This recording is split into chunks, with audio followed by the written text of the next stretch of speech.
ഇന്ന് സംഭവിച്ച ഏറ്റവും പ്രധാനപ്പെട്ട വാർത്തകളുടെ വിശദാംശങ്ങളാണ് പരിശോധിക്കുന്നത്. വിശദമായ വാർത്തകളിലേക്ക്. കണ്ണൂരിൽ സ്വർണം പൊട്ടിക്കൽ സംഘവുമായി ബന്ധമുണ്ടെന്ന് കണ്ടെത്തിയ ബ്രാഞ്ച് അംഗത്തെ CPIM പുറത്താക്കി.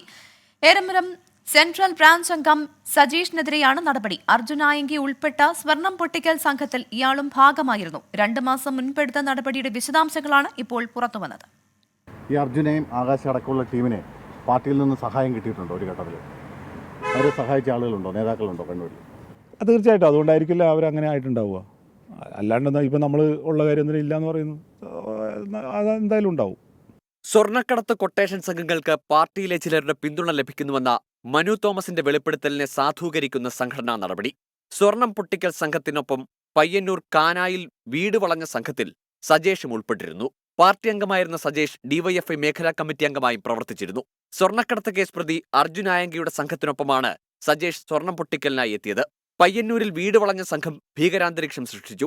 നാട്ടുകാർ പ്രശ്നത്തിൽ ഇടപെടുകയും പിന്നാലെ പരാതി പാർട്ടിക്ക് മുന്നിലെത്തുകയും ചെയ്തു. പ്രാദേശിക പാർട്ടി അംഗങ്ങൾ തെളിവ് സഹിതം നടപടി ആവശ്യം കടുപ്പിച്ചതോടെ പുറത്താക്കൽ. CPIMലെ പ്രധാന നേതാവിന്റെ ഡ്രൈവറായും സജേഷ് മുൻപ് പ്രവർത്തിച്ചിരുന്നു. CPIM നേതാക്കളായ P. ജയരാജൻ, M. ഷാജർ എന്നിവർ അടക്കമുള്ളവർക്കെതിരെ സ്വർണ്ണക്കടത്ത് കൊട്ടേഷൻ ബന്ധ ആരോപണം ഉന്നയിച്ചാണ് മനു തോമസ് പാർട്ടി വിട്ടത്. തെറ്റുകാരെ സംരക്ഷിക്കില്ലെന്നും കുറ്റക്കാരനെന്ന് ബോധ്യപ്പെട്ടതിന് പിന്നാലെ നടപടി സ്വീകരിച്ചെന്നും CPIMന്റെ ഔദ്യോഗിക വിശദീകരണം. എന്നാൽ മനു തോമസിന്റെ വെളിപ്പെടുത്തലടക്കമുള്ള വിവാദങ്ങൾ CPIMന് സൃഷ്ടിച്ചത് കടുത്ത രാഷ്ട്രീയ പ്രതിസന്ധി. ക്രിമിനലുകൾക്ക് പാർട്ടി തണൽ ലഭിക്കുന്നില്ലെന്ന് വാദിക്കുമ്പോഴും തുടർ വിവാദങ്ങൾ CPIMനെ പ്രതിരോധത്തിലാക്കുകയാണ്. 24 കണ്ണൂർ. CPIMനെതിരെ നിലപാട് കടുപ്പിച്ച CPI.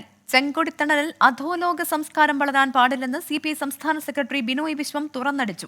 മുന്നണി വിടണമെന്ന് അഭിപ്രായപ്പെടാൻ പാർട്ടി അംഗങ്ങൾക്ക് അവകാശമുണ്ടെന്നും എന്നാൽ നിലവിൽ അങ്ങനെയൊരു സാഹചര്യമില്ലെന്നും ബിനോയ് വിശ്വം പറഞ്ഞു.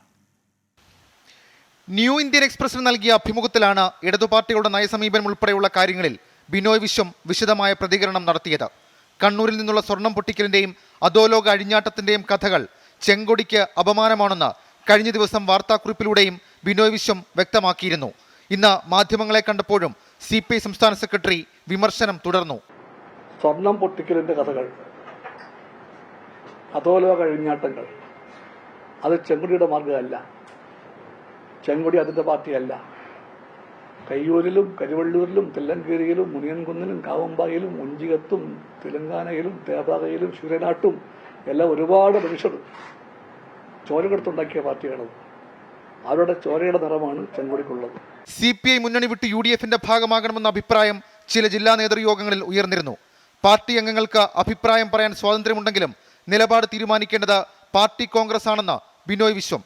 LDFന് നേതൃത്വം നൽകാൻ CPIMന് അർഹതയില്ലെന്ന് CPI തിരിച്ചറിയണമെന്നും മുന്നണി വിട്ട് അവർ പുറത്തുവരണമെന്നും UDF കൺവീനർ MM ഹസൻ ആവശ്യപ്പെട്ടു.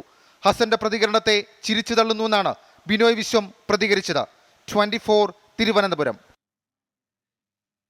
CPIM സംസ്ഥാന നേതൃത്വത്തെ ഞെട്ടിച്ചുകൊണ്ട് ജില്ലാ നേതൃയോഗങ്ങളിൽ മുഖ്യമന്ത്രിക്കെതിരെയും സർക്കാരിനെതിരെയും വിമർശനം തുടരുന്നു. മുഖ്യമന്ത്രിയും മന്ത്രിമാരും ശൈലി തിരുത്തണമെന്നാണ് ഉയരുന്ന പ്രധാന ആവശ്യം. ആലപ്പുഴ, കോട്ടയം ജില്ലാ കമ്മിറ്റികളിൽ നവകേരള സദസ്സിനെതിരെയും രൂക്ഷ വിമർശനമുണ്ടായി. ഭരണവിരുദ്ധ വികാരമില്ലെന്ന് മുഖ്യമന്ത്രി പിണറായി വിജയൻ ഉൾപ്പെടെ ആവർത്തിക്കുമ്പോഴാണ് ജില്ലാ നേതൃയോഗങ്ങളിൽ വിമർശനം തുടരുന്നത്. സംസ്ഥാന കമ്മിറ്റിയിലും സമീപകാലത്തെ പതിവിന് വിരുദ്ധമായി സർക്കാരിനെതിരെയും മുഖ്യമന്ത്രിക്കെതിരെയും വിമർശനങ്ങൾ ഉയർന്നിരുന്നു. ജില്ലാ നേതൃയോഗങ്ങളിലേക്ക് വരുമ്പോൾ വിമർശനങ്ങൾക്ക് കടുപ്പം കൂടുതലാണ്. ഭരണവിരുദ്ധ വികാരവും മുഖ്യമന്ത്രിയുടെയും മന്ത്രിമാരുടെയും ശൈലിയുമാണ് ലോക്സഭാ തെരഞ്ഞെടുപ്പ് പരാജയത്തിന്റെ കാരണങ്ങളിൽ പ്രധാനമെന്ന് ആലപ്പുഴ ജില്ലാ കമ്മിറ്റിയിൽ അംഗങ്ങൾ അഭിപ്രായപ്പെട്ടു. ക്ഷേമ പെൻഷൻ നൽകാതിരുന്നത് ധനവകുപ്പിന്റെ പിടിപ്പുകേടാണെന്നും ആക്ഷേപം. വെള്ളാപ്പള്ളി നടേശനെ വിമർശിച്ചും പിന്തുണച്ചും അംഗങ്ങൾ. EDA ഉപയോഗിച്ചുള്ള സമ്മർദ്ദം തനിക്കുമേലുണ്ടെന്ന് വെള്ളാപ്പള്ളി തുറന്നു പറഞ്ഞതായി AM ആരിഫ് വെളിപ്പെടുത്തി. നവകേരള സദസ് വേദിയിൽ മുഖ്യമന്ത്രി തോമസ് ചാഴിക്കാടനെ പരസ്യമായി തിരുത്തിയ നടപടി അനുചിതമെന്ന് കോട്ടയം യോഗത്തിൽ അഭിപ്രായമുയർന്നു. MB രാജേഷ്, വീണ ജോർജ് എന്നിവരുടെ പ്രകടനം പോരെന്നും വിമർശനമുണ്ടായി. തലസ്ഥാനത്ത് നഗരഭരണം നഷ്ടപ്പെടുന്ന അവസ്ഥയിലേക്ക് മേയർ കാര്യങ്ങളെ എത്തിച്ചെന്നാണ് തിരുവനന്തപുരം ജില്ലാ കമ്മിറ്റിയിലെ വിമർശനം. KSRTC ഡ്രൈവറുമായി ഉണ്ടായ തർക്കത്തിൽ അപക്വമായ ഇടപെടലാണ് മേയറുടെയും MLAയുടെയും ഭാഗത്തു നിന്നുണ്ടായതെന്നും മേയറുടെ പരിചയക്കുറവ് നഗരഭരണത്തിൽ തിരിച്ചടിയായെന്നും അംഗങ്ങൾ അഭിപ്രായപ്പെട്ടു. എതിർ ശബ്ദങ്ങൾ ഉയർന്നില്ല എന്നതും ശ്രദ്ധേയം. 24 തിരുവനന്തപുരം.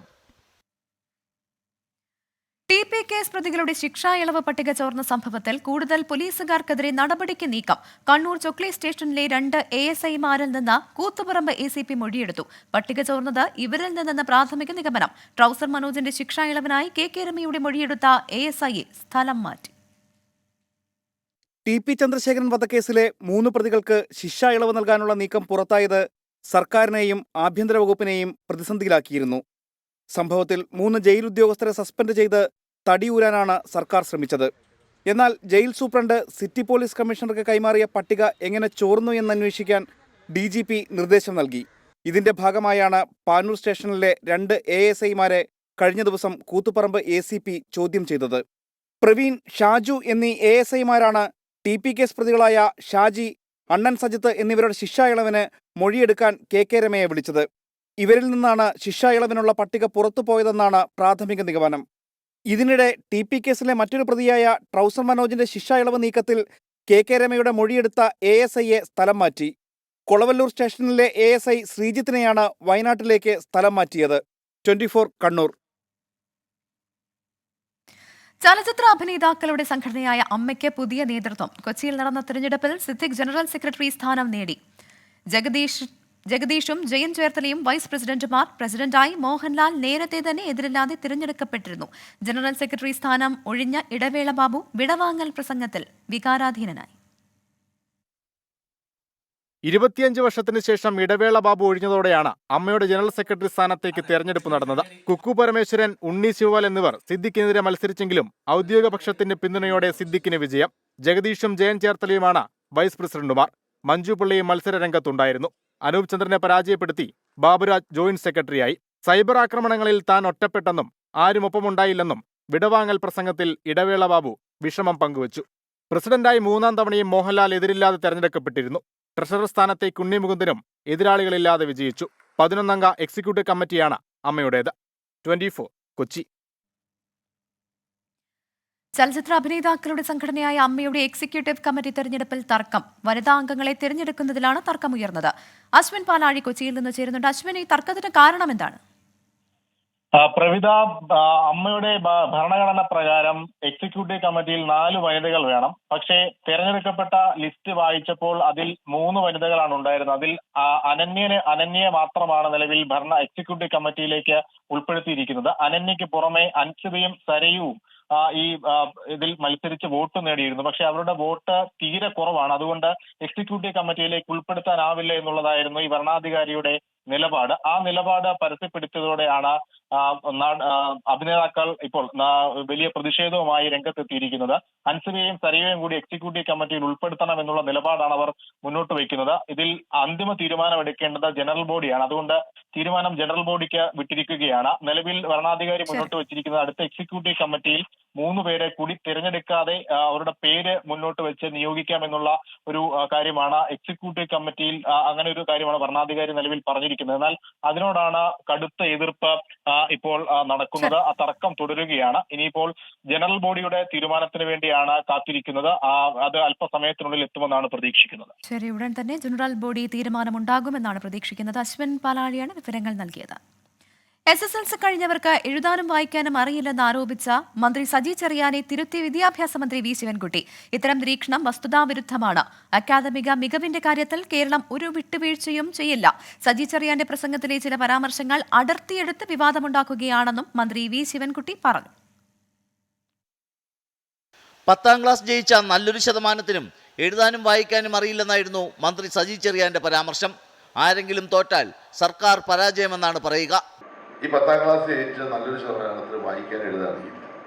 അടുത്ത കാര്യം എന്ന് വെച്ചാൽ അങ്ങനെ എല്ലാവരെയും ജയിപ്പിച്ചു വിടുന്നതാണ് നല്ല കാര്യം. ബഹുമാനപ്പെട്ട വിദ്യാഭ്യാസ മന്ത്രി പറഞ്ഞത് ശരിയല്ല എന്ന് പറഞ്ഞ് പുതിയ നിലപാടൊക്കെ എടുക്കാൻ പോവാണ്.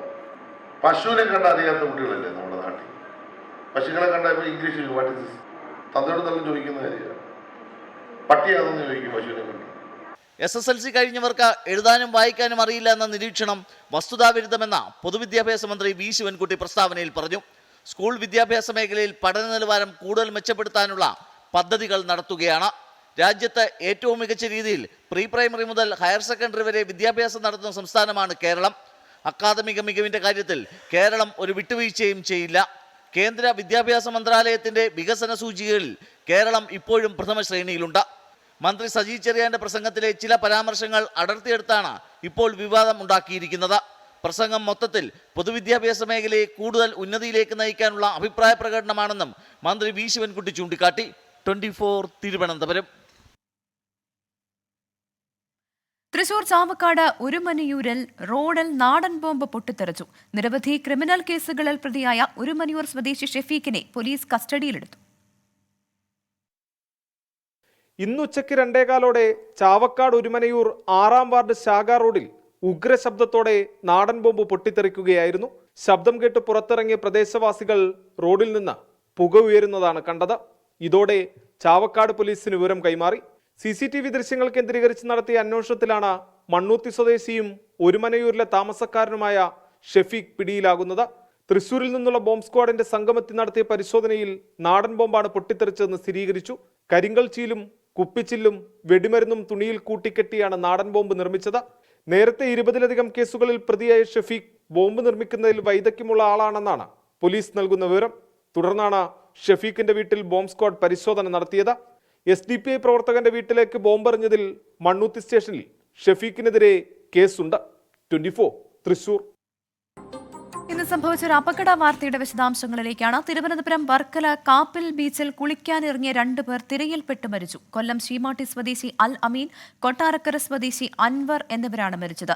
2 മണിയോടെയായിരുന്നു അപകടം. കുടുംബത്തോടൊപ്പം കാപ്പിൽ ബീച്ചിലെത്തിയതായിരുന്നു ഇരുവരും. മരിച്ച അൻവർ പ്രവാസിയായിരുന്നു. ബക്രീദിന്റെ അവധിക്കാണ് നാട്ടിലെത്തിയത്. മൃതദേഹം പാരിപ്പള്ളി മെഡിക്കൽ കോളേജ് ആശുപത്രിയിലേക്ക് മാറ്റി. തൃശൂർ കയ്പമംഗലത്ത് മീൻപിടുത്തത്തിനിടെ വള്ളം മറിഞ്ഞ 3 തൊഴിലാളികൾക്ക് പരുക്ക്. കുരിക്കുഴി സ്വദേശി തൈക്കാട് സുരേഷിന്റെ ഭാഗ്യമാല എന്ന വള്ളമാണ് അപകടത്തിൽപ്പെട്ടത്. വള്ളത്തിലുണ്ടായിരുന്ന 3 പേരും സാഹസികമായി നീന്തിക്കയറി രക്ഷപ്പെടുകയായിരുന്നു. അതിനിടെ ട്രോളിംഗ് നിരോധനം മറികടന്ന് മത്സ്യബന്ധനത്തിന് പോയ ബോട്ട് കടലിൽ കുടുങ്ങി. കൊടുങ്ങല്ലൂർ അഴീക്കോട് നിന്നും 50 മത്സ്യത്തൊഴിലാളികളുമായി പോയ ബോട്ടാണ് കുടുങ്ങിയത്. അഴീക്കോട് ഫിഷറീസ് സ്റ്റേഷനിൽ വിവരം ലഭിച്ചതിന് പിന്നാലെ ഉദ്യോഗസ്ഥരെത്തി തൊഴിലാളികളെ രക്ഷപ്പെടുത്തി. ഇനി കാലാവസ്ഥാ റിപ്പോർട്ട് നോക്കിയാൽ സംസ്ഥാനത്ത് ഇടത്തരം മഴ തുടരും. വടക്കൻ കേരളത്തിൽ ഇന്ന് ഒറ്റപ്പെട്ട ശക്തമായ മഴയ്ക്ക് സാധ്യതയെന്ന് കേന്ദ്ര കാലാവസ്ഥാ വകുപ്പ് മുന്നറിയിപ്പ് നൽകി. കോഴിക്കോട്, കണ്ണൂർ, കാസർഗോഡ് ജില്ലകളിൽ യെല്ലോ അലർട്ട് പ്രഖ്യാപിച്ചു. കണ്ണൂർ, കാസർഗോഡ് ജില്ലകളിൽ നാളെയും യെല്ലോ മുന്നറിയിപ്പുണ്ട്. മഴയ്ക്കൊപ്പം ശക്തമായ കാറ്റിനും ഇടിമിന്നലിനും സാധ്യതയുണ്ട്. പൊതുജനങ്ങൾ ജാഗ്രത പാലിക്കണമെന്ന് ദുരന്ത നിവാരണ അതോറിറ്റി വ്യക്തമാക്കി. കേരള തീരത്ത് മീൻപിടുത്തത്തിന് തടസ്സമില്ല. ഉത്തരേന്ത്യയിൽ കനത്ത മഴ തുടരുകയാണ്. ഉത്തരേന്ത്യൻ സംസ്ഥാനങ്ങളിൽ കനത്ത മഴയും വെള്ളക്കെട്ടും. മഴക്കെടുതിയിൽ ഡൽഹിയിൽ മരണം 11ആയി. അയോധ്യയിൽ പുതിയതായി നിർമ്മിച്ച റോഡിൽ വെള്ളക്കെട്ടുണ്ടായതിനെ തുടർന്ന് 6 ഉദ്യോഗസ്ഥരെ സസ്പെൻഡ് ചെയ്തു. ഡൽഹി സമയപ്പൂർ ബദലിൽ കനത്ത മഴയെ തുടർന്നുണ്ടായ വെള്ളക്കെട്ടിൽ കളിക്കാനിറങ്ങിയ കുട്ടികളാണ് മുങ്ങിമരിച്ചത്. ഷാലിമാർ ബാഗിൽ 20 വയസ്സുകാരനും മുങ്ങിമരിച്ചു. ഒക്ല ഇൻഡസ്ട്രിയൽ ഏരിയയിലെ അണ്ടർപാസിൽ സ്കൂട്ടർ യാത്രികൻ വെള്ളക്കെട്ടിൽ മുങ്ങിമരിച്ചത് കഴിഞ്ഞ ദിവസമാണ്. ഇതോടെ മഴക്കെടുതിയിൽ ഡൽഹിയിൽ മരിച്ചവരുടെ എണ്ണം 11ആയി. അയോധ്യയിൽ പുതുതായി നിർമ്മിച്ച റോഡിൽ വെള്ളക്കെട്ട് രൂപപ്പെട്ടു. റോഡിന്റെ പലയിടങ്ങളും തകർന്നു. സംഭവത്തിൽ 6 ഉദ്യോഗസ്ഥരെ ഉത്തർപ്രദേശ് സർക്കാർ സസ്പെൻഡ് ചെയ്തു. അന്വേഷണം നടക്കുകയാണെന്ന് പൊതുമരാമത്ത് വകുപ്പ് പ്രിൻസിപ്പൽ സെക്രട്ടറി അജയ് ചൌഹാൻ വ്യക്തമാക്കി. ഗുജറാത്തിലും പഞ്ചാബിലും ശക്തമായ മഴയും വെള്ളക്കെട്ടുമുണ്ട്. ഉത്തരാഖണ്ഡിലും സ്ഥിതിഗതികൾ അതീവ രൂക്ഷമാണ്. ഹരിദ്വാറിൽ മിന്നൽ പ്രളയത്തിൽ നിരവധി വാഹനങ്ങൾ ഒഴുകിപ്പോയി. വീടുകൾക്കും കേടുപാട് സംഭവിച്ചിട്ടുണ്ട്. പലയിടങ്ങളിലും വെള്ളക്കെട്ട് രൂപപ്പെട്ടു. ഗംഗാ നദിയുടെ തീരത്ത് താമസിക്കുന്നവർക്ക് ജാഗ്രതാ നിർദ്ദേശം നൽകിയിട്ടുണ്ട്. അരുണാചൽ പ്രദേശിൽ ഇന്ന് റെഡ് അലേർട്ടാണ്. ഡൽഹി, UP, മഹാരാഷ്ട്ര, പഞ്ചാബ്, ഉത്തരാഖണ്ഡ്, ഹിമാചൽ എന്നീ സംസ്ഥാനങ്ങളിൽ ഓറഞ്ച് അലേർട്ടും പ്രഖ്യാപിച്ചിട്ടുണ്ട്. അടുത്ത 5 ദിവസത്തേക്ക് കൂടി ഉത്തരേന്ത്യൻ സംസ്ഥാനങ്ങളിൽ മഴ കനക്കുമെന്നാണ് കേന്ദ്ര കാലാവസ്ഥാ നിരീക്ഷണ കേന്ദ്രത്തിന്റെ മുന്നറിയിപ്പ്. വിനീത VG, 24 ഡൽഹി. രാജ്യത്ത് നാളെ പുതിയ ശിക്ഷാ തെളിവ് നിയമങ്ങൾ പ്രാബല്യത്തിലാകും. സ്ത്രീകൾക്കും കുട്ടികൾക്കുമെതിരെയുള്ള കുറ്റങ്ങൾക്ക് കർശന ശിക്ഷയാണ് വ്യവസ്ഥ ചെയ്യുന്നത്. എന്നാൽ രാജ്യദ്രോഹത്തിന് ഉൾപ്പെടെ നൽകിയ വ്യാഖ്യാനങ്ങൾ ദുരുപയോഗം ചെയ്യപ്പെടുമോ എന്ന ആശങ്ക മനുഷ്യാവകാശ പ്രവർത്തകർ പങ്കുവയ്ക്കുന്നു. ഇന്ത്യൻ ശിക്ഷാ നിയമം, ക്രിമിനൽ നടപടിച്ചട്ടം, ഇന്ത്യൻ തെളിവ് നിയമം എന്നിവ പരിഷ്കരിച്ചാണ് ഭാരതീയ ന്യായ സംഹിത, ഭാരതീയ നാഗരിക് സുരക്ഷ, ഭാരതീയ സാക്ഷി നിയമം എന്നീ പേരുകളുള്ള നിയമങ്ങൾ ഏർപ്പെടുത്തുന്നത്.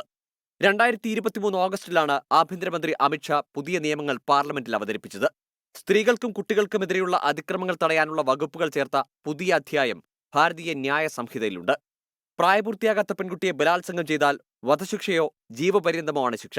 വിവാഹം, തൊഴിൽ വാഗ്ദാനം, സ്ഥാനക്കയറ്റം എന്നിവയുടെ പേരിൽ സ്ത്രീകളെ ലൈംഗികമായി ചൂഷണം ചെയ്യുന്നതും കുറ്റകരമാണ്. ആൾക്കൂട്ട കൊലപാതകം, വിദ്വേഷ കുറ്റകൃത്യങ്ങൾ എന്നിവ കൊലക്കേസിലെ പ്രത്യേക വിഭാഗങ്ങളായി മാറ്റി. എല്ലാ കേസുകളിലെയും അന്വേഷണം 6 മാസത്തിനകം പൂർത്തിയാക്കണമെന്നും നിയമം അനുശാസിക്കുന്നു. എന്നാൽ പുതിയ നിയമങ്ങളിൽ മനുഷ്യാവകാശ പ്രവർത്തകർ ആശങ്ക ഉന്നയിക്കുന്നുണ്ട്. സുപ്രീംകോടതി റദ്ദാക്കിയ 124A രാജ്യദ്രോഹ കുറ്റം കൂടുതൽ ശക്തമായ ചട്ടങ്ങൾ ഉൾപ്പെടുത്തി ഭാരതീയ ന്യായ സംഹിതയിൽ 152 വകുപ്പായി ഉൾപ്പെടുത്തിയിട്ടുണ്ട്. സർക്കാർ ഇത് ദുരുപയോഗിക്കുമെന്നാണ് ആശങ്ക. ഡിജിറ്റൽ തെളിവായി ഫോണും ലാപ്ടോപ്പും പിടിച്ചെടുക്കാൻ അന്വേഷണ ഏജൻസിക്കുള്ള അധികാരം മാധ്യമപ്രവർത്തകരുടെ അടക്കം സ്വകാര്യതാ ലംഘനത്തിന് വഴിവെക്കും. ക്രിമിനൽ നിയമങ്ങൾക്ക് മുൻകാല പ്രാബല്യം ഇല്ലാതാകുന്നത് വിചാരണ കോടതികളിലും മറ്റും ആശയക്കുഴപ്പത്തിനും വഴിവെക്കുമെന്നതും മറ്റൊരു പ്രശ്നമാണ്. News desk 24. മൂന്നാം വട്ടം പ്രധാനമന്ത്രിയായ ശേഷമുള്ള ആദ്യ മൻ കി ബാത് പരിപാടിയിൽ കേരളത്തിലെ അട്ടപ്പാടിയെക്കുറിച്ച് പരാമർശിച്ച് പ്രധാനമന്ത്രി നരേന്ദ്രമോദി ആദിവാസി സ്ത്രീകൾ നിർമ്മിക്കുന്ന കാർത്തുമ്പി കുടകളെ പ്രകീർത്തിച്ചു. പ്രധാനമന്ത്രി നേരത്തെ കേരളത്തെ സൊമാലിയയോട് ഉപമിച്ചത് വിവാദമായിരുന്നു. ലോക്സഭാ തിരഞ്ഞെടുപ്പിനെ തുടർന്ന് കഴിഞ്ഞ ഫെബ്രുവരി 23 മുതൽ നിർത്തിവെച്ച പ്രധാനമന്ത്രിയുടെ പ്രതിമാസ റേഡിയോ പരിപാടി മൻ കി ബാത് പുനരാരംഭിച്ചു. മൂന്നാം തവണ പ്രധാനമന്ത്രിയായ ശേഷമുള്ള ആദ്യ മൻ കി ബാത്തിൽ തന്നെ മോദി കേരളത്തെക്കുറിച്ച് പരാമർശിച്ചു. അട്ടപ്പാടിയിലെ ആദിവാസി സ്ത്രീകളുടെ നേതൃത്വത്തിലുള്ള സഹകരണ സംഘം നിർമ്മിക്കുന്ന കാർത്തുമ്പി കുടകളെ പ്രധാനമന്ത്രി വിശദമായി ലോകത്തിന് പരിചയപ്പെടുത്തി. കേരള के अट्टापड़ी में ये रंग बिरंगे छाते बहुत शानदार होते हैं और खासियत ये इन छातों को केरला की हमारी आदिवासी बहनें तैयार करती हैं. 2016 നിയമസഭാ തിരഞ്ഞെടുപ്പ് പ്രചാരണത്തിനെത്തിയ പ്രധാനമന്ത്രി മോദി കേരളത്തെ സൊമാലിയയോട് താരതമ്യം ചെയ്ത് നടത്തിയ പ്രസംഗം വിവാദമായിരുന്നു. ലോക പരിസ്ഥിതി ദിനത്തിന്റെ ഭാഗമായുള്ള മാതാവിന്റെ പേരിൽ ഒരു വൃക്ഷം പദ്ധതിയുടെ ഭാഗമാകാൻ പ്രധാനമന്ത്രി ആഹ്വാനം ചെയ്തു. മൻ കി ബാത്തിൽ നീറ്റ് ക്രമക്കേട്, ട്രെയിൻ അപകടം അടക്കമുള്ള വിഷയങ്ങൾ പ്രധാനമന്ത്രി പരാമർശിച്ചില്ലെന്ന വിമർശനവുമായി കോൺഗ്രസ് രംഗത്ത് വന്നു. തെരഞ്ഞെടുപ്പ് പ്രചാരണ സമയത്ത് ഉത്തരേന്ത്യയും ദക്ഷിണേന്ത്യയും തമ്മിൽ ഭിന്നിപ്പുണ്ടാക്കിയ മോദിയാണ് ഇപ്പോൾ കേരളത്തിലെ കുടകളെക്കുറിച്ച് പറയുന്നതെന്നും കോൺഗ്രസ് നേതാവ് പവൻ ഖേര വിമർശിച്ചു. 24 ഡൽഹി. നോക്കാം ചില വാർത്തകൾ ചുരുക്കത്തിൽ.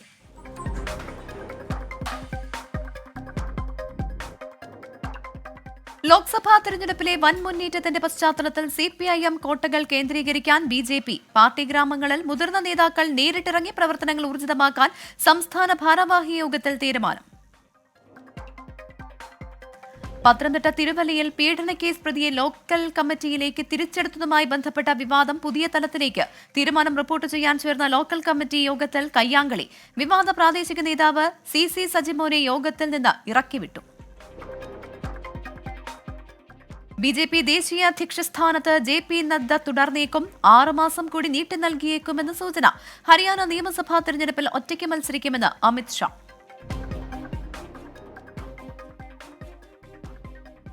ഇതോടെ ഇന്ന് സംഭവിച്ചത് പൂർണ്ണമാകുന്നു.